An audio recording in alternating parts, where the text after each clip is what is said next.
Hello mga kananay. Familiar ba kayo o kaya na may nakatikim na ba kayo ng ganitong luto? Para nga pala sa mga sangkap ay meron tayo ditong manok, santol, labong o bamboo shoots, luya, sibuyas at bawang. Una ko nga palang ginawa ay nilamas ko sa asin itong ating mga labong at piniga-piga pagkatapos ay hinugasan na mga 3 beses para matanggal ang pait. Nagpakulo na rin nga pala ako ng tubig para saglit ay mabalian na rin itong ating mga labong. Pagkatapos naman ay dinrain ko lang siya ulit at hinugasan. At dahil nga panahon ng santol ngayon, marami tayong makukuha sa kapitbahay, pwede tayong manghingi o kaya may mabibili din tayo sa palengke. At dahil nga wala akong mahingi, bumili na lang din ako. At nasa 70 pesos din ang kilo nito. Binalatan ko lamang siya ng parang paganyan. At pagkatapos naman ay biniya ko siya sa gitna para matanggal na rin yung mga buto niya. In fairness, ang ganda ng buto niya, parang bulak sa kapal. At nung tikman ko nga, ay nako, maasim. Tama lang pala talagang pampaasim dito sa gagawin nating luto. Pero yung buto, hindi natin sasama sa ating lulutuin. At hiniwa-hiwa ko lang yung mga santol natin ng gantong sukat. Tapos ay inasnan ko lang din at hinugasan para mawala din ang pait.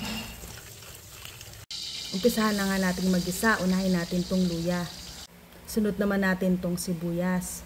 At sumunod naman tong bawang. Isabay na rin natin sa paggisa itong ating patis. Halu-haluin at isunod na rin natin tong ating mga manok. Idagdag na rin natin tong pampalasa na vetchin at saka paminta. Pakulaan natin ang bahagya at para masangkot siya na rin.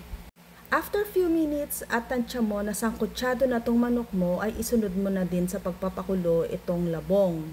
Para sa patuloy na pagsasangkutsa o pagpapalabas ng lasa ng mga ingredients natin. Tubigan mo rin siya ng bahagya at haluin para hindi dumikit sa ilalim. At sabay na rin sa pagpapakulo ay ilagay na natin tong mga hiniwa-hiwa nating santol. Para habang kumukulo siya ay nailalabas niya na rin yung maibibigay niyang asim dito sa ating lulutuin. At syempre, hahalu-haluin mo lang siya para maging balanse ang mga nilagay mong pampalasa. At naglagay na rin nga ako ng sili para kumagat din ang anghang at pagkatapos ay tinakpan ko na at hinayaan kong kuluan. At eto nga, malapit nang maluto ang ating ulam.